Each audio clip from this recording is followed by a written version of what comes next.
Hello student, तो welcome this lecture. आज हम लोग देखिए क्या पढ़ने वाले हैं। आपकी क्लास 10th का चैप्टर जो 4 है carbon and its compound organic chemistry है। जो कार्बन एंड इट्स कंपाउंड है ऑर्गेनिक केमिस्ट्री का पार्ट है, तो उसको ही आज हम लोग देखने वाले हैं। तो ये हमारे रहे कार्बन महाशय साहब, और क्या बोल रहे हैं कि I am the king of organic chemistry. तो बात सही है, अभी आपको पता चलता है कि ये कैसे ऑर्गेनिक केमिस्ट्री के किंग है। ठीक है, तो लेक्चर में साथ साथ बने रहना है। ठीक है, और साथ साथ बने रहना है और कॉपी कलम लेकर आराम से मस्त होके पढ़िए। ठीक है, और ऑर्गेनिक केमिस्ट्री है, बहुत सारे स्टूडेंट को दिक्कत होता है, लेकिन प्रोमिस मैं करता हूं आप लोगों से कि मैं दिक्कत नहीं होने दूंगा। ठीक है, तो चलिए स्टार्ट करते हैं ऑर्गेनिक केमिस्ट्री। और ऑर्गेनिक केमिस्ट्री का ये हमारे प्यारे कार्बन से स्टार्ट करते हैं। तो चलिए कार्बन जी, और आप लोग भी चलिए सारे कार्बन स्टार्ट करते हैं। चलिए, तो हम लोग आप लोग केमिस्ट्री में आप अगर पढ़ते पढ़ते आए हो, आप पहला चैप्टर, दूसरा चैप्टर और तीसरा चैप्टर पढ़ते पढ़ते आए हो, तो आपको ये दिखेगा कि अभी तक हम लोगों ने जितनी भी केमिस्ट्री में केमिकल रिएक्शन इक्वेशन पढ़ा, एसिड बेस एंड साल्ट पढ़ा, और ये देखिए एक चीज़ कि ये जो लेक्चर है हिंदी माध्यम और इंग्लिश माध्यम वाले स्टूडेंट को दोनों के लिए बेनिफिशियल है। ठीक है, लिखूंगा हिंदी में ही, लेकिन इंग्लिश मीडियम वाले भी समझ सकते हैं इसको। तो अभी तक आप लोगों ने जो पढ़ते हुए आ रहे हैं, जो हमारा पहला चैप्टर, दूसरा चैप्टर और तीसरा चैप्टर है, उस तीसरे चैप्टर में आपने मैटर के बारे में पढ़ा, पदार्थ के बारे में, तो मेटल के बारे में, मेटल और नॉन मेटल के बारे में। तो आप अब इसके बाद देखते हैं कार्बन एंड इट्स कंपाउंड में वो मेटल और नॉन मेटल में जो लास्ट अब वो पोर्शन था जो हम लोग बॉन्डिंग के बारे में पढ़ते थे, कितने तरह के बॉन्ड होते हैं। तो उस यहाँ से हम लोग स्टार्ट करते हैं। पहले इसके बारे में समझ लेते हैं मेटल एंड नॉन मेटल से। ठीक है, तो मेटल एंड नॉन मेटल में जो हमारा लास्ट पोर्शन रहा होगा आपके तीसरा चैप्टर का, वो है आपका बॉन्डिंग। क्या है बाबू? बॉन्डिंग। तो बॉन्डिंग में आप दो तरीके का बॉन्डिंग देख कर आ रहे हो। पहला देख कर आ रहे हो कि आयनिक बॉन्डिंग। ठीक है, क्या देख कर आ रहे हो बाबू? Ionic bonding. और दूसरा आ रहे हो कोवेलेंट बॉन्ड। ठीक है, कोवेलेंट बॉन्ड। तो आपको ये भी दिखाई देता होगा कि आयनिक बॉन्ड की जब हम लोग बात कर रहे हैं तो कंप्लीट ट्रांसफर ऑफ इलेक्ट्रॉन की बात कर रहे थे। ठीक, इलेक्ट्रॉनों की ट्रांसफर की बात कर रहे थे। कोवेलेंट बॉन्ड में क्या कर रहे थे? म्यूचुअल शेयरिंग ऑफ इलेक्ट्रॉन की बात कर रहे थे कि दो एटम के बीच में कैसे इलेक्ट्रॉन का शेयर होता है, म्यूचुअल शेयरिंग होता है, और हमारे पास एक कोवेलेंट बॉन्ड तैयार हो रहा था। जैसे हम लोग बात करते थे मीथेन का, किसका बात करते थे? मीथेन का। स्ट्रक्चर क्या बनाते थे? कार्बन था। कार्बन की वैलेंसी कितनी होती थी बाबू? एक्सटर्नल सेल में 4 होती थी सर, और चारों तरफ हाइड्रोजन आता था। हाइड्रोजन की लास्ट सेल में, हाइड्रोजन की लास्ट सेल में वैलेंसी 1 होती थी। तो यहाँ पर हम दिखाते थे कि यहाँ पर आपका लुईस डॉट सिंबल से कि हाइड्रोजन का यहाँ पर सेल कंप्लीट हो जाता है और यहाँ से कार्बन का भी सेल कंप्लीट हो जाता है। तो इस तरीके के बॉन्ड को, यानी कि म्यूचुअल शेयरिंग ऑफ इलेक्ट्रॉन, क्या बोलते थे बाबू? Mutual sharing of electron. और यहाँ से जो आपका बॉन्ड बनता था वो कोवेलेंट बॉन्ड बनता था। ये पूरी कहानी आपको याद है? तीसरा चैप्टर में हम लोग बॉन्ड पढ़ के आ रहे हैं। आयनिक बॉन्ड में क्या होता था? जैसे हमारे पास NaCl है, तो Na था, ठीक है, और Cl था। इसका एटॉमिक कॉन्फ़िगरेशन, इसका इलेक्ट्रॉनिक कॉन्फ़िगरेशन क्या होता है? 281 होता है, इसका 287 होता है, और ये इलेक्ट्रॉन इसको ट्रांसफर करता है। तो यहाँ से आपका Na+ और Cl नेगेटिव आयन हो जाता है।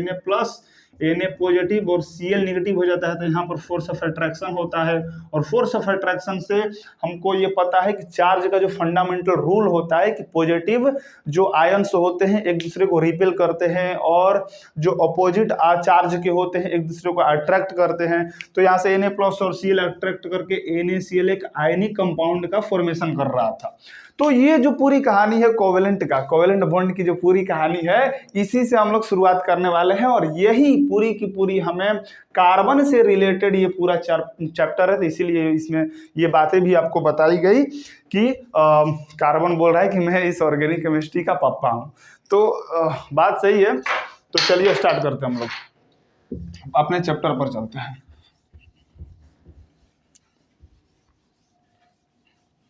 चलिए, तो हम लोग यहाँ से कार्बन के बारे में पहले समझ लेते हैं। सबसे पहले स्टार्ट करेंगे कार्बन के बारे में, क्योंकि कार्बन से ही रिलेटेड ये चैप्टर होने वाला है।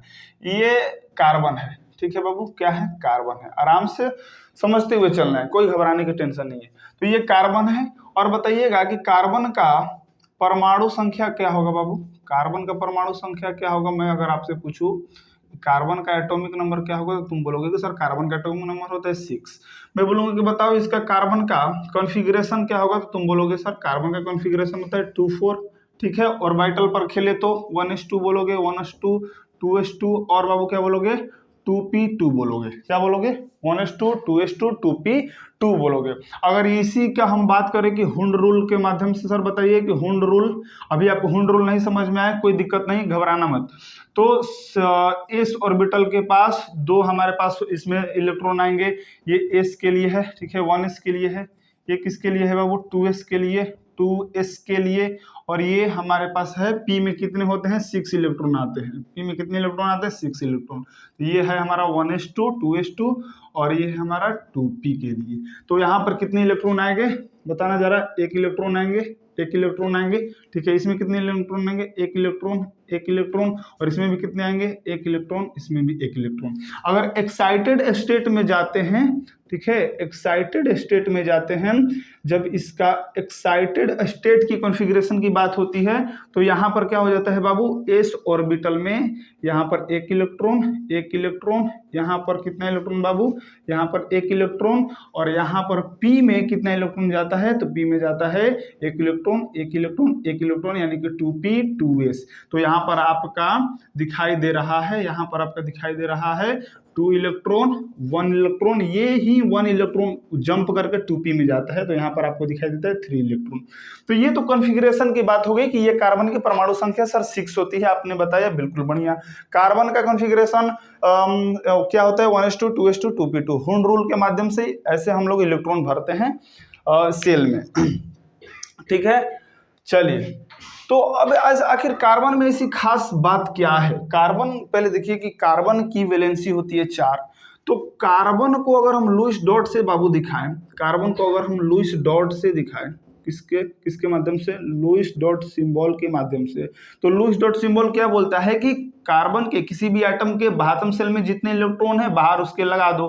तो ये रहा कार्बन, और कार्बन के बाहतम सेल में 4 इलेक्ट्रॉन है, तो हम इसको बाहर 4 इलेक्ट्रॉन से दिखा रहे हैं। ठीक है, तो अब कोई भी एटम जो होता है न्यूट्रल होना चाहता है, तो ऐसे भी कार्बन भी चाहता है कि न्यूट्रल हो जाए। कार्बन भी चाहता है क्या हो जाए? न्यूट्रल हो जाए। तो जब कार्बन न्यूट्रल होना चाहेगा, तो न्यूट्रल होने के लिए क्या करना पड़ेगा? या तो इसको 4 इलेक्ट्रॉन लूज करना पड़ेगा, या 4 इलेक्ट्रॉन गेन करना पड़ेगा। क्या यह पॉसिबल है 4 इलेक्ट्रॉन को दान करना या 4 इलेक्ट्रॉन लेना? इसमें हाईली एनर्जी की जरूरत पड़ती है। 4 इलेक्ट्रॉन को लेना या 4 इलेक्ट्रॉन को दान करना, बहुत ज्यादा एनर्जी की हमें बाबू जरूरत पड़ती है। तो इसलिए कार्बन क्या करता है कि कार्बन एक कोवलेंट कंपाउंड निर्माण करता है। कार्बन इलेक्ट्रॉनों का शेयरिंग करने लगता है। तो जब कार्बन इलेक्ट्रॉनों की शेयरिंग करने लगता है, तो इससे अलग अलग कंपाउंड्स का फॉर्मेशन होने लगता है, अलग अलग यौगिकों का निर्माण होने लगता है। जब अलग अलग यौगिक का निर्माण होने लगता है, तो वही को हम लोग बोलते हैं कि यह हमारे पास कार्बनिक यौगिक है, क्योंकि कार्बन के बने कंपाउंड से। तो कार्बन के जो बने कंपाउंड्स होते हैं बाबू क्या बोलते हैं?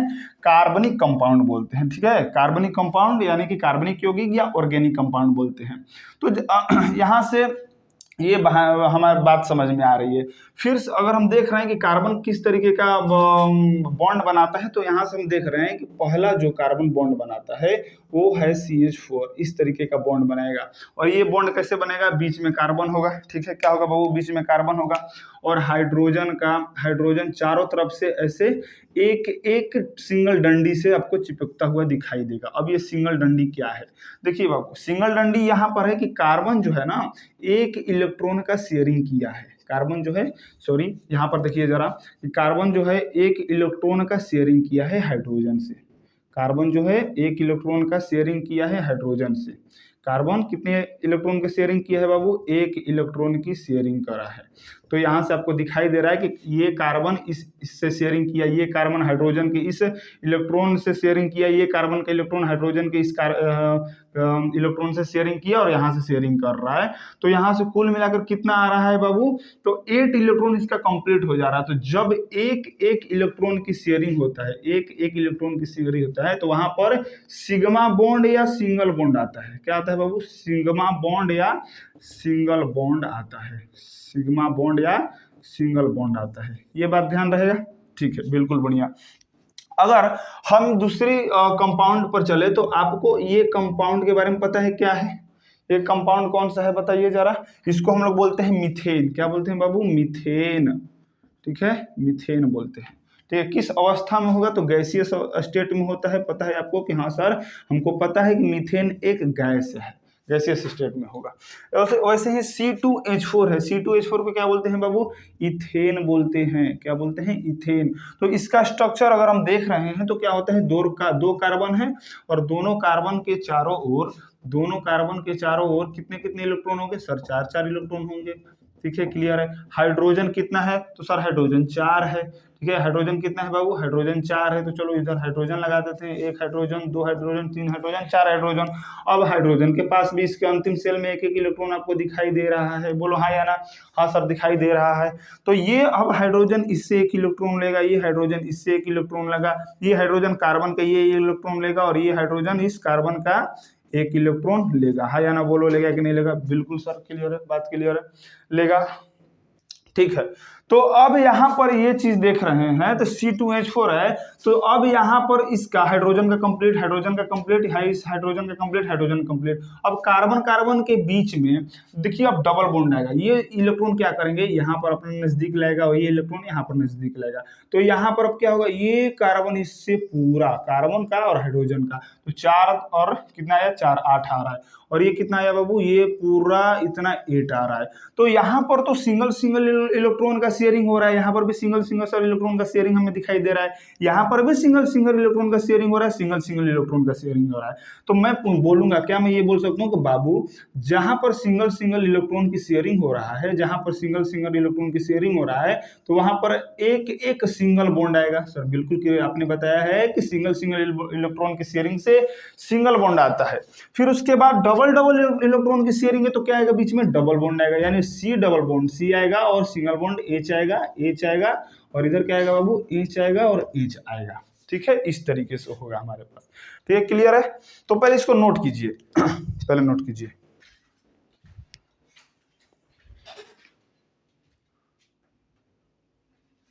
चलिए, तो हो गया। ठीक है, हो गया है। चलिए मिटा दे इसको, चलिए आगे देखते हैं।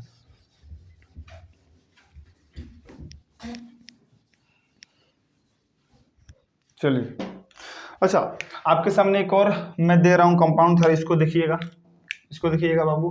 तो ये आपके लिखा है C2H6। इसको क्या बोलेंगे बाबू? इसको बोलेंगे इथेन। क्या बोलेंगे? इसको इथेन बोलेंगे। ठीक है, इसको क्या, अच्छा सॉरी, यहाँ पर मैंने इथेन लिख दिए हैं क्या? एक मिनट ध्यान दीजिएगा, यहाँ पर इसको हम लोग बोलेंगे इथीन। ठीक है, इसको बोलेंगे इथीन। ठीक है, इसको बोलेंगे इथीन। ये दिस इज माय मिस्टेक, लिखने में गलती हुआ। तो C2H6 को क्या बोलेंगे बाबू? इथेन बोलेंगे। तो अब आप बोलिए कि सर इसमें कार्बन 2 दिखाई दे रहा है। ठीक है, 2 कार्बन दिखाई दे रहा है, तो 2 कार्बन यहाँ पर दिखाइए। हाइड्रोजन कितना दिखाई दे रहा है? बोलोगे सर हाइड्रोजन तो 6 दिखाई दे रहा है। तो हाइड्रोजन 6 दिखाई दे रहा है। पहले कार्बन के अंतिम सेल में कितने इलेक्ट्रॉन होते हैं? तो 4 इलेक्ट्रॉन होते हैं। चल ठीक है बाबू, 4 इलेक्ट्रॉन दिखा दीजिए चारों तरफ, 4 इलेक्ट्रॉन दिखा दीजिए, कोई दिक्कत नहीं है, कोई परेशानी नहीं है। ठीक है, हाइड्रोजन को दिखाइए, कितना हाइड्रोजन है? बोलेगा सर हाइड्रोजन तो 6 है। तो चलिए हाइड्रोजन दिखाइए, 6 हाइड्रोजन है। ठीक है, 6 हाइड्रोजन है।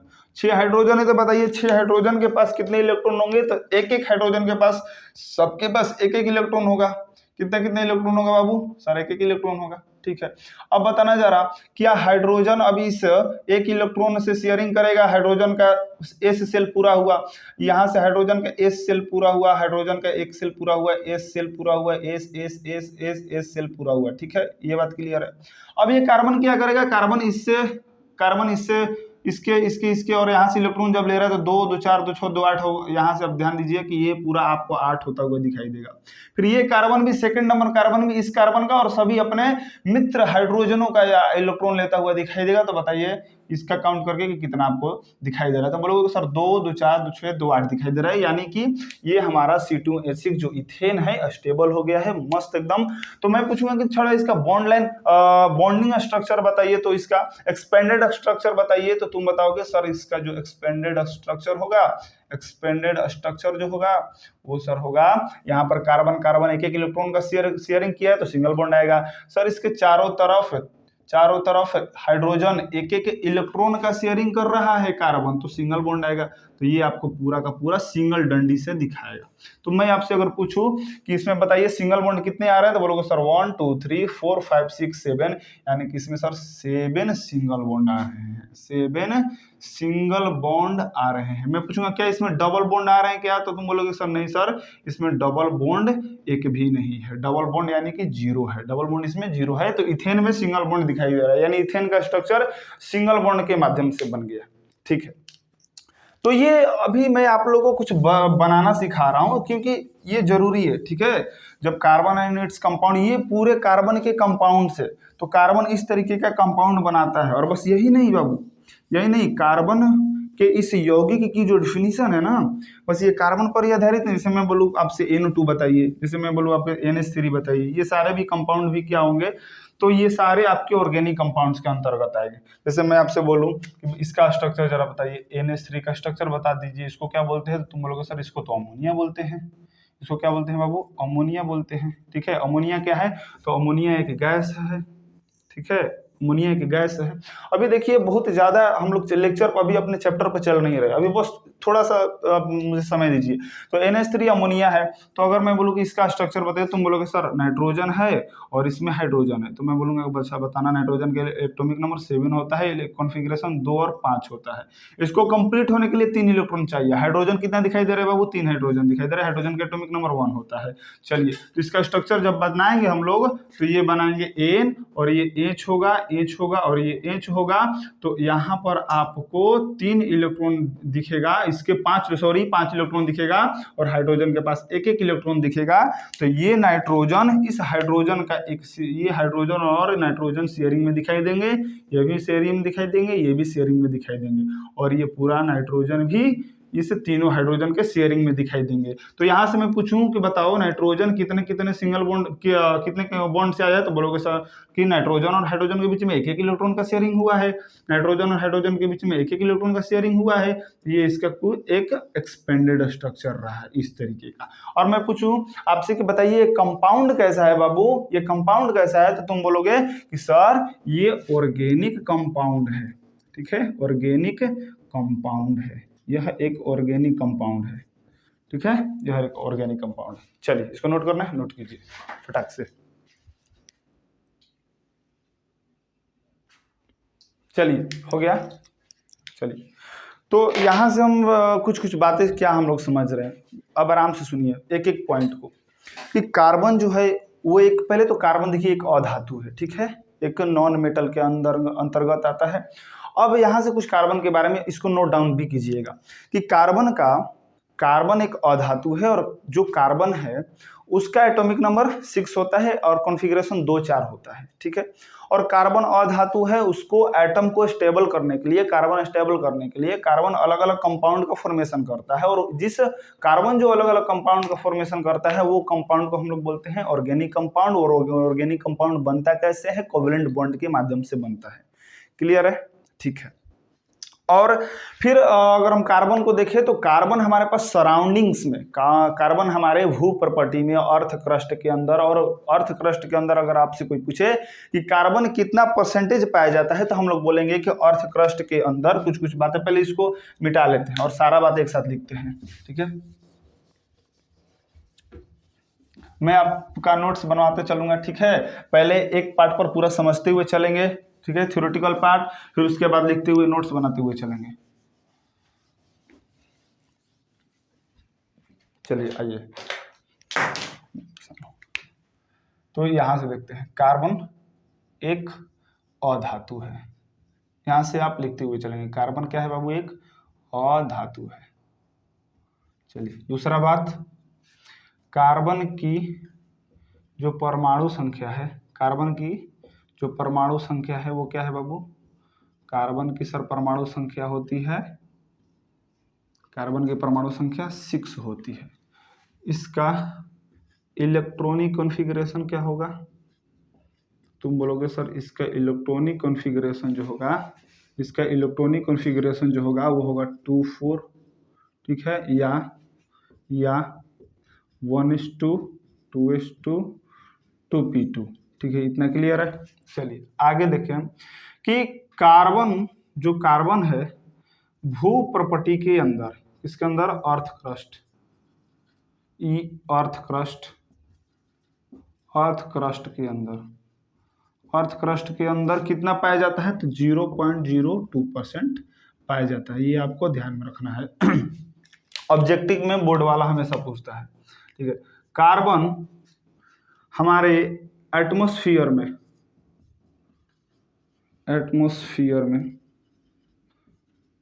एटमॉस्फेयर में कितना पाया जाता है बाबू, तो 0.03%। इतना आपको याद रखना है। चलिए ठीक है, ठीक। और कुछ कार्बन के प्रॉपर्टी के बारे में बात करते हैं। और कार्बन की प्रॉपर्टीज क्या होती है, तो कार्बन की जो सबसे मुख्य प्रॉपर्टी निकल के आती है वो होती है केटिनेशन की प्रॉपर्टी। क्या होती है बाबू, केटिनेशन, केटिनेशन की प्रॉपर्टी। ये केटिनेशन क्या होता है, जिसको हम लोग बोलते हैं सर्वतोमुखी प्रकृति, सर्वतोमुखी प्रकृति, सर्वतोमुखी प्रकृति, ठीक है। और ये सर्वतोमुखी प्रकृति क्या है, ध्यान से देखिएगा। कार्बन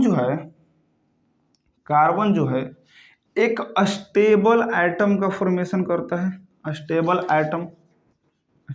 एटम का निर्माण करता है, ठीक है, स्टेबल एटम का निर्माण करता है।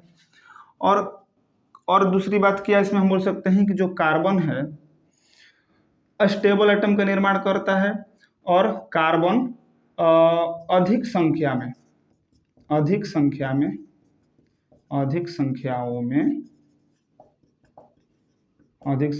में यौगिक का निर्माण करता है, यौगिक का निर्माण करता है, ठीक है। तो जब कार्बन अधिक यौगिकों का निर्माण करता है तो वो कैसे कैसे यौगिकों का निर्माण करता है, ध्यान दीजिएगा। वो सारे यौगिक जो आपके होंगे वो कौन से यौगिक होंगे बाबू, तो वो एक कार्बनिक यौगिक ही होगा, ठीक है, वो एक ऑर्गेनिक कंपाउंड ही होगा, ऑर्गेनिक कंपाउंड होगा। ऑर्गेनिक कंपाउंड कैसे बनता है, तो कोवेलेंट बॉन्ड से, कोवेलेंट बॉन्ड के माध्यम से बनेगा, ठीक है। तो कार्बन कैसी, देखिए सीधी तथा वलय, जिसको हम लोग रिंग बोलते हैं, रिंग, सीधी तथा वलय श्रृंखला, ठीक है, श्रृंखला तैयार करता है। जैसे इसी प्रॉपर्टी को कार्बन की केटिनेशन प्रॉपर्टी कहते हैं, कार्बन की सर्वतोमुखी। कार्बन तो सभी जगह पाए जाएंगे और कार्बन एक से अधिक कंपाउंड्स का फॉर्मेशन कर पाएगा, ठीक है। और एक जब कंपाउंड का फॉर्मेशन करता है तो स्टेबल एटम का फॉर्मेशन करता है, तो इसी कारण से जुड़ते जाता है। तो कार्बन सीधी तथा श्रृंखला वलय रूप में श्रृंखला तैयार करता है, सीधी श्रृंखला और वलय श्रृंखला तैयार करता है। सीधी श्रृंखला कैसी होती है, कार्बन की कुछ इस तरीके से होगा, ये इसकी सीधी श्रृंखला है, ठीक है, इसकी सीधी श्रृंखला है। और जिसको हम लोग बोलते हैं पैतृक चेन। क्या बोलते हैं बाबू, पैतृक चेन बोलते हैं। पैतृक चेन बोलो या पैतृक चेन बोलते हैं इसको, पैतृक चेन बोलते हैं या पैरेंट चेन बोलेंगे इसको। क्या बोलेंगे, पैरेंट चेन, पैतृक चेन या पैरेंट चेन। और दूसरा किस तरीके का तैयार करेगा, जैसे हमारा बेंजीन का सूत्र बताइए, बेंजीन का फॉर्मूला क्या होता है, C6N6 होता है। तो ये जो बनाएगा कुछ इस तरीके से, कार्बन रहा, कार्बन कार्बन कार्बन, ठीक है, कार्बन। ये बेंजीन का स्ट्रक्चर नहीं बता रहा हूँ, आप लोग कंफ्यूजिंग हो जाइएगा, छोड़िए इसको हटाइए। ये श्रृंखला युक्त कैसे बनेगा, ऐसे। तो ये इसकी श्रृंखला, ये इसकी वलय है, यानी कि इसकी रिंग श्रृंखला है, रिंग श्रृंखला, ठीक है। ये इसकी सीधी श्रृंखला है और ये इसकी रिंग श्रृंखला है। तो इसको हम लोग बोलते हैं कार्बन की केटिनेशन प्रॉपर्टी, यानी कि कार्बन का एक अधिक से अधिक कंपाउंड का निर्माण करने की जो प्रॉपर्टी होती है, केटिनेशन प्रॉपर्टी होती है। ये सारा मैं आपको नोट्स प्रोवाइड कर दूंगा यूट्यूब पर, टेंशन लेने की जरूरत नहीं है, रफली आप नोट्स तैयार कीजिए। चलिए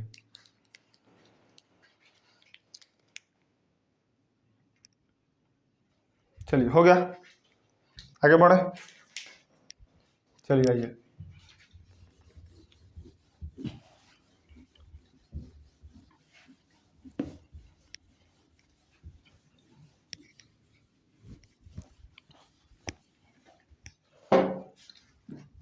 आगे आ जाइए। चलिए, तो यहाँ से हम लोग देख चुके हैं कि पहला जो हमारे पास था वो क्या था, मीथेन के बारे में। मीथेन देख लिए बाबू, मीथेन क्या होता है, CH4 होता है। स्ट्रक्चर क्या था इसका सर, इसका स्ट्रक्चर चारों तरफ सिंगल बॉन्ड से हाइड्रोजन जुड़े थे। चारों तरफ सिंगल बॉन्ड से कौन जुड़े थे, हाइड्रोजन जुड़े थे। ठीक है, दूसरा हमारे पास क्या था, दूसरा हमारे पास था इथीन। क्या था बाबू, इथीन। इथीन क्या था, C2H4 था। ये कार्बन कार्बन था और चारों तरफ दोनों तरफ इसके पास क्या दिखाई दे रहा था, हाइड्रोजन दिखाई दे रहा था। किस बॉन्ड से, सिंगल बॉन्ड से, और यहाँ पर डबल बॉन्ड आ रहा था। ठीक है, ये आपका इथीन का स्ट्रक्चर हुआ। आगे कौन से स्ट्रक्चर था, आगे किसकी बात कर रहे थे, आगे तीसरा हमारे पास कौन था बाबू, इथेन था। ठीक है, इथेन था। तो इथेन क्या था, C2H6 था। और इसका स्ट्रक्चर क्या था बाबू, C double bond C single bond C, और क्या आ रहा था, हाइड्रोजन आ रहा था। और कितने बॉन्ड से, सिंगल बॉन्ड से हमारे पास दिखाई दे रहा था। तो ये हमारे पास हुआ इथेन। फिर चौथा कंपाउंड है, इसको बताओ क्या बोलेंगे, C2H2 को, इसको बोलेंगे हम लोग बाबू इथाइन। क्या बोलेंगे, इथाइन। ठीक है, ये इसका स्ट्रक्चर क्या होगा, ट्रिपल बॉन्ड आएगा और एक एच दिखाई देता हुआ होगा। तो यहाँ से अगर आप देखें तो ये 3 और 3 6 और 7 8 आपको इलेक्ट्रॉन देता हुआ दिखाई देगा। और ये कार्बन का देखें तो 3 और 3 6 7 8 आपको दिखाई देगा। ठीक है, चलिए, इसमें सिंगल बॉन्ड कितने हैं, अगर मैं पूछूं कि सिंगल बॉन्ड कितने हैं, ध्यान दीजिएगा कि सिंगल बॉन्ड को हम लोग सिग्मा बॉन्ड भी बोलते हैं। अगर आपसे कोई बोले सिग्मा बॉन्ड बताइए, तो सिंगल बॉन्ड को ही हम लोग सिग्मा बॉन्ड बोलते हैं, सिग्मा बॉन्ड बोलते हैं। बस इंफॉर्मेशन के लिए ध्यान रखना है, सिंगल बॉन्ड को सिग्मा बॉन्ड बोलते हैं। तो ये कोई बॉन्ड नहीं है, ये ऐसे मैं आपको दिखा देता हूँ, सिंगल बॉन्ड को सिग्मा बॉन्ड बोलते हैं। तो इसमें कितने सिंगल बॉन्ड आ रहे हैं, 1 2 3 4, तो बोलेगा कि 4 सर इसमें सिंगल बॉन्ड है, या इसको बोल सकते हैं सिग्मा बॉन्ड है। सिग्मा बॉन्ड को लिखने का तरीका ये है, इसमें 4 सिग्मा बॉन्ड है। और इसमें देखिए किसी किसी एग्जाम में ये भी पूछता है कि पाई बॉन्ड बताइए। तो मान लीजिए कि अगर आपके पास सिंगल बॉन्ड, अगर आपके पास एक ऐसा सिंगल बॉन्ड दिखाई दे रहा है, तो ये आपका सिग्मा बॉन्ड है। अगर 2 सिंगल बॉन्ड दिखाई दे रहा है, एक सिंगल बॉन्ड 2 आ गया। ठीक है, 2 सिंगल बॉन्ड आ गया। ठीक है, या डबल बॉन्ड भी बोल सकते हैं। तो इसमें से एक तो सिग्मा होता है, एक सिग्मा होता है, और दूसरा वाला क्या होता है बाबू, दूसरा वाला पाई बॉन्ड होता है, दूसरा वाला पाई बॉन्ड होता है। तो यहाँ पर अगर मैं आपसे पूछूं तो बोलोगे 1 2 3 4 5, सर इसमें 5 सिग्मा बॉन्ड आ रहा है और एक आपका पाई बॉन्ड आ रहा है। अगर इसमें पूछूं तो तुम बोलोगे कि सर इसमें 7 सिग्मा बॉन्ड है। अगर इसमें बोलोगे 1 2 3, इसमें बोलोगे सर 3 सिग्मा बॉन्ड है और 2 पाई बॉन्ड है। चलिए, ये हमारा स्ट्रक्चर रहा। फिर आगे देखते हैं और कुछ स्ट्रक्चर की बात करते हैं। C4H10 के बारे में बात करते हैं। C4H10 के बारे में क्या इसका आपको नाम पता है, और ये मैं नाम कैसे बता पा रहा हूँ, आप सोच पा रहे हैं ये सारा मैं नाम कैसे बता पा रहा हूँ, सारा मैं आपको कुछ सिखाता हूँ। ठीक है, वर्ड रूट वगैरह जब सीखेंगे, जब नोमेनक्लेचर पर चलेंगे, जब UPSC नेम सीखेंगे तो समझ में आएगा।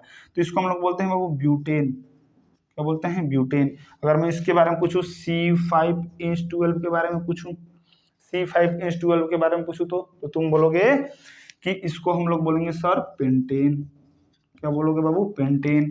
अगर मैं इसको बोलूं C6H14 के बारे में बताइए, तो तुम बोलोगे सर ये हमारा हेक्सेन है। क्या है, हेक्सेन है। तो बारी बारी से इसका स्ट्रक्चर देखते हैं। ठीक है, बारी बारी से इसका स्ट्रक्चर देखते हैं। तो कार्बन कितने दिखाई दे रहा है, 4 कार्बन दिखाई दे रहा है, 4 कार्बन दिखाई दे रहा है। तो ये आपका 4 कार्बन, आप आराम से 4 कार्बन बनाइए, 1 कार्बन 2 कार्बन 3 कार्बन 4 कार्बन। ठीक है, और हाइड्रोजन कितने दिखाई दे रहे हैं, 10 दिखाई दे रहे हैं। तो यहाँ पर पहले लूज डॉट सिंबल में देखते हैं, तो ऐसे आपको चारों तरफ हाइड्रोजन लगाकर देखिए, 1 2 3 4, 1 2 3 4, 1 2 3 4। हाइड्रोजन कितने दिखाई दे रहे हैं, 8 हाइड्रोजन दिखे, तो 8 हाइड्रोजन यहाँ पर चिपका दीजिए इसके चारों तरफ। ठीक है, काउंट करते रहिए, काउंट करते रहिए कितना हाइड्रोजन आ रहा है। देखिए क्या 8 हाइड्रोजन आ रहा है, क्या 10 हाइड्रोजन आ गया।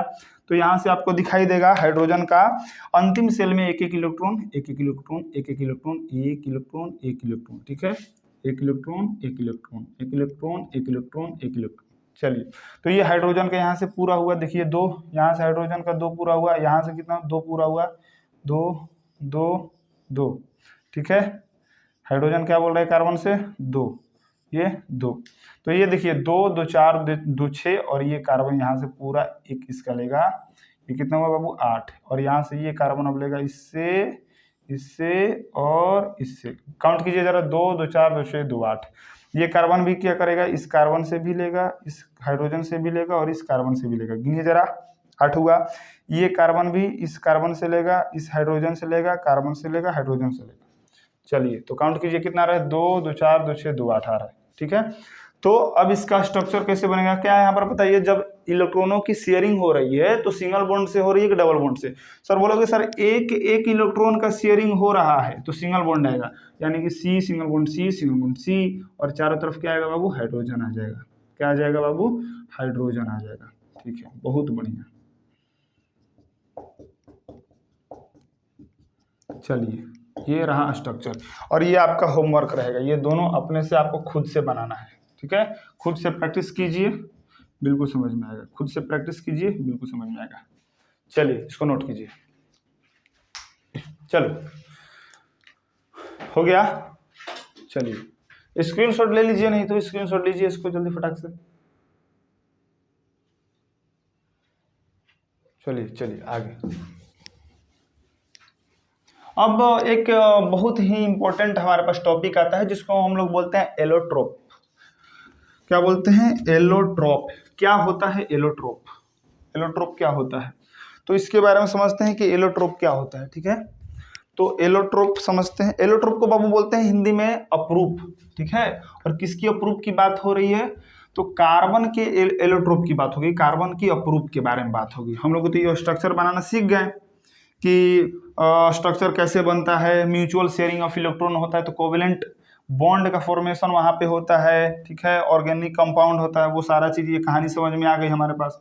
अब ये आपको अगर नहीं समझ में आ रहा है कि मीथेन कैसे हम लोग बोल रहे हैं, इथेन क्या है, प्रोपेन क्या है, ब्यूटेन क्या है, ठीक है, पेंटेन क्या है, पेंटाइन क्या है, ब्यूटाइन क्या है, जब हम लोग IUPAC नोमेनक्लेचर पढ़ेंगे, ठीक है, इसका दूसरा पार्ट शायद हो सकता है या तीसरा पार्ट हो सकता है, तो उसमें पूरी कहानी आपको ये समझ में आ जाएगी कि ये चल क्या रहा है। ठीक है, अभी जो जितना समझ में आ रहा है उतना लेक्चर, उसके साथ ही आप लेक्चर में बने रहिए।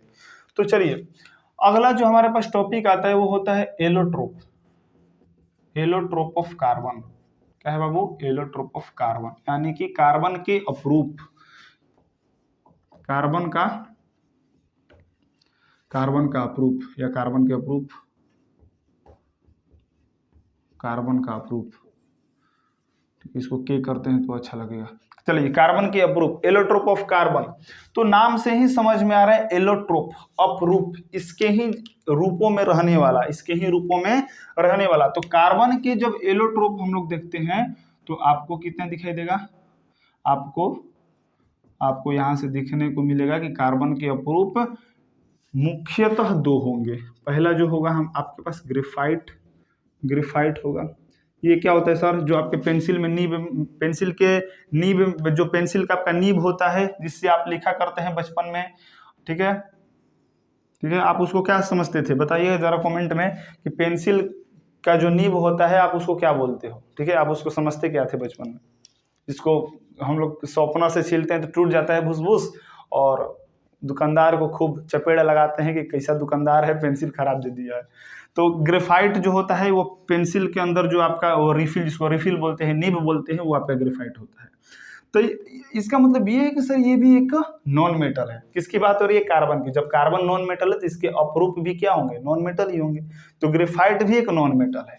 चलिए इसकी अलग अलग प्रॉपर्टी है, उस पर आएंगे। अभी देखिए एलोट्रोप ऑफ कार्बन तो मेनली 2 होगा, ग्रेफाइट होगा और डायमंड होगा, मेनली बोल रहा हूँ। ठीक है, फिर एक और आता है जिसको हम लोग बोलते हैं फुलेरिन।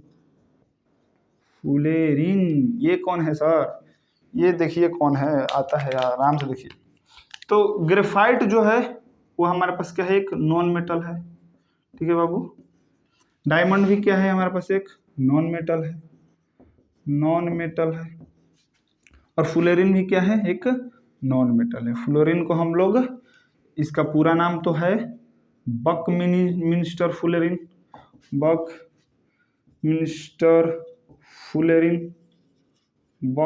फुलेरिन, इनका पूरा क्या नाम है, बकमिंस्टर फुलेरिन। लिखते कैसे हैं, इसको लिखते हैं CN के रूप में, इसको रिप्रेजेंट करते हैं, जहां पर N इज इक्वल टू 60 होता है, ठीक है। 70 भी होता है, लेकिन यहाँ पर हम लोग लिखेंगे C60, इसको हम लोग बोल रहे हैं फुलेरिन, फुलेरिन। चलिए, ये तीनों नॉन मेटल है। तो डायमंड भी नॉन मेटल है, डायमंड भी नॉन मेटल है, ग्रेफाइट भी नॉन मेटल है। तो ग्रेफाइट के बारे में कुछ कुछ बातें, फिर डायमंड के बारे में कुछ कुछ बातें। तो ग्रेफाइट की क्या बातें हैं, इसके बारे में क्या कहानी है, तो ध्यान दीजिए। इसके बारे में कहानी है कि graphite is a non metal. Graphite एक अधातु है। ग्रेफाइट क्या है बाबू? एक अधातु है। और क्या बोलते हैं कि जो ग्रेफाइट, अच्छा एक बात बताइए, non metal good conductor of electricity होता है या बैड कंडक्टर इलेक्ट्रिसिटी? सर हमने तो पढ़ा है बैड कंडक्टर होता है, लेकिन ग्रेफाइट एक ऐसा नॉन मेटल है कि गुड कंडक्टर ऑफ इलेक्ट्रिसिटी होता है। मतलब कि ग्रेफाइट बिजली का या विद्युत धारा का, विद्युत का सुचालक होता है। ये क्या बता रहे हो सर? पेंसिल का नीब है, बोर्ड में डालकर चेक कीजिएगा नहीं, हाथ से उसको टच करने की जरूरत नहीं है, टेस्टर से उसको चेक कीजिए कि उसमें करंट बता रहा है कि नहीं। तो ग्रेफाइट विद्युत का सुचालक होता है, ठीक है। क्यों होता है? इसका स्ट्रक्चर पर अगर हम ध्यान दें तो ग्रेफाइट में एक कार्बन जो है वो 3 कार्बन से जुड़ा रहता है। ऐसे लिख सकते हैं कि एक कार्बन 3 कार्बन से जुड़ा रहता है। अच्छा सर, इसलिए यहाँ पर अगर देखिए कार्बन है, एक कार्बन 3 कार्बन से जुड़ा रहेगा। अच्छा बताइए, कार्बन की वैलेंसी होती कितनी है? पहले ऐसे देखिए, कार्बन की वैलेंसी 4 होती है, ऐसे आपको दिखाई देगा। तो 1 2 3 ऐसे आपको दिखाई देगा। एक वैलेंसी इसका फ्री होता है। यही एक वैलेंसी फ्री होने के कारण यहाँ पर मूविंग ऑफ इलेक्ट्रॉन पॉसिबल है, यानी कि इलेक्ट्रॉनों का, ठीक है, इलेक्ट्रॉन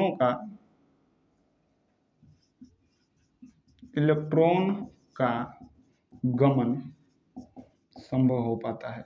जब इलेक्ट्रॉन का गमन संभव हो पाता है तो यहाँ पर इलेक्ट्रिक कंडक्ट हो पाती है इसके अंदर, ग्रेफाइट के अंदर। क्यों? ध्यान दीजिएगा कि ग्रेफाइट एक अधातु है, ग्रेफाइट विद्युत का सुचालक होता है। एक कार्बन ग्रेफाइट के अंदर, एक कार्बन 3 कार्बन से जुड़ा रहता है। इसका स्ट्रक्चर देखेंगे तो एक कार्बन 3 कार्बन से जुड़ा रहता है, ठीक है। और इसका एक वैलेंसी फ्री होता है, जिस कारण से यह गुड कंडक्टर ऑफ इलेक्ट्रिसिटी बन जाता है। तो धोखा में नहीं पड़ना है कि नॉन मेटल है तो हमको ये कुछ करेगा नहीं, बहुत कुछ करता है। तो अब आइए डायमंड का देखते हैं। डायमंड की क्या बातें हैं। अब इसकी और प्रॉपर्टी बस हम लोग रफली काम कर रहे हैं, आपको नोट्स मिलेगा यूट्यूब पर, ठीक है। तो डायमंड में क्या खास बात है, ये भी बोल सकते हैं सर। डायमंड भी एक अधातु है, बिल्कुल बढ़िया। डायमंड एक अधातु है बाबू, डायमंड एक अधातु है, ठीक है। फिर क्या बोले हम लोग, फिर डायमंड एक अधातु, और ये जो बताइएगा ये तो कठोर होता है। पहला चीज तो कठोर होता है, ठीक है। और एक ऐसा कठोर है तो क्रिस्टलीय कठोर है। क्रिस्टलीय कठोर क्या है, जिसको क्रिस्टलाइन सॉलिड बोलते हैं। आपको पढ़ने को मिलेगा 12th क्लास में। क्रिस्टलीय ठोस होता है, इसके अंदर क्रिस्टल होते हैं, क्रिस्टलीय ठोस होता है, बहुत ज्यादा कठोर होता है, ठीक है। इसके अंदर क्या होता है बाबू, एक कार्बन 4 कार्बन से जुड़ा रहेगा। एक कार्बन 4 कार्बन से जुड़ा रहता है, ठीक है। और इसकी क्या प्रॉपर्टी है कि अगर इसका स्ट्रक्चर देखो तो कैसा होगा, यहाँ पर कार्बन होगा, और एक कार्बन 4 कार्बन से ऐसे 1 2 3 और एक इधर करके 4 नीचे की तरफ जुड़ा रहता है। ऐसे एक नीचे की तरफ ऐसे 4 जुड़ा रहेगा। यहाँ इसका स्ट्रक्चर बनता है टेट्राहेड्रल। क्या स्ट्रक्चर बनेगा बाबू? टेट्राहेड्रल। तो इसका ओवरऑल स्ट्रक्चर देखें तो ऐसा होता है, कार्बन कार्बन कार्बन कार्बन, एक कार्बन 4 कार्बन से जुड़ा है, एक कार्बन 4 कार्बन से जुड़ा है, टेट्राहेड्रल होता है।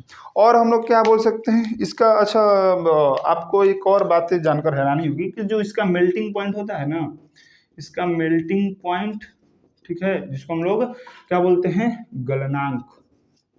गलनांक या द्रवणांक। फिर एक होता है हमारे पास बॉइलिंग पॉइंट को क्या बोलते हैं बाबू? क्वथनांक। क्या बोलते हैं? क्वथनांक। तो मेल्टिंग पॉइंट जो इसका होता है हाई होता है, और बॉइलिंग पॉइंट भी होता है, हाई होता है। ग्रेफाइट के अंदर ऐसा कुछ नहीं है डायमंड जैसा। ग्रेफाइट का जो मेल्टिंग पॉइंट होगा वो थोड़ा सा लो होगा, ठीक है, किसके रिस्पेक्ट में, तो विद रिस्पेक्ट टू डायमंड, ठीक है, यानी कि डायमंड की अपेक्षा इसका मेल्टिंग पॉइंट लो होगा। बॉइलिंग पॉइंट भी क्या होगा बाबू, लो होगा। चलिए, तो ये इसकी कुछ कुछ प्रॉपर्टी हो गई, ठीक है। फुलेरिन, अब इसकी डिस्कवरी देखिए, आता है कि फुलेरिन की डिस्कवरी हुआ कैसे, ये कहाँ से आया। तो एक आर्किटेक्चर थे, एक आर्किटेक्ट थे जो ये निर्माण करते थे, जियोडेसिक गुम्बद का निर्माण किया करते थे। जो गुम्बद आप देखोगे मंदिरों या कहीं पर मस्जिदों के ऊपर जो गुम्बद होता है उस निर्माण करते थे, आर्किटेक्ट थे और जियोडेसिक गुम्बद का निर्माण करते थे। तो इनका जो गुम्बद का जो स्ट्रक्चर था C60 एटम के जैसा एकदम सेम टू सेम मैच कर रहा था। तो इनके ही नाम पर, इनका पूरा नाम था बकमिंस्टर फुल्लर, इनका पूरा नाम था बकमिंस्टर फुल्लर। तो इनके ही नाम से पड़ गया इस एटम का नेम फुलेरिन। क्या पड़ गया बाबू, फुलेरिन। तो ठीक है, इतना बात समझ में आ रहा है। फिर से रिपीट कर देते हैं कि कार्बन के एलोट्रोप मेनली 2 होते हैं और 3 बोलेंगे कि कार्बन के एलोट्रोप अगर पूछे मेनली कितने होते हैं तो 2, और ऐसे कितने होते हैं, कोई पूछे तो पूरा बताइए तो बोलेंगे 3 होता है, ग्रेफाइट, डायमंड, फुलेरिन। ग्रेफाइट एक और धातु होता है, ग्रेफाइट विद्युत का सुचालक होता है, इसकी कुछ कुछ प्रॉपर्टी है। एक कार्बन ग्रेफाइट के अंदर 3 कार्बन से जुड़ा रहता है, ये इसका स्ट्रक्चर है। एक वैलेंसी फ्री रहता है जिस कारण गुड कंडक्टर ऑफ इलेक्ट्रिसिटी बन जाता है। मेल्टिंग पॉइंट, बॉइलिंग पॉइंट क्या होगा बाबू, लो होगा। डायमंड एक और धातु है, कठोर होता है, क्रिस्टलीय ठोस होता है, एक कार्बन 4 कार्बन से जुड़ा रहता है, टेट्राहेड्रल, शीर्ष पर ऐसे देखो ये हुआ ना, ये ऐसे करके 1 2 3 ऐसे 4 ऐसे ऐसे जुड़ा रहेगा, देखिए ऐसे ऐसे जुड़ा रहेगा, ऐसे 4। तो यहाँ पर एक 3D एंगल का 3D ज्योमेट्री में बनता है। तो एक क्रिस्टलीय ठोस है और टेट्राहेड्रल का निर्माण करता है। मेल्टिंग पॉइंट और बॉइलिंग पॉइंट क्या होता है, हाई होता है। क्लियर है, चलिए आगे नोट कीजिए।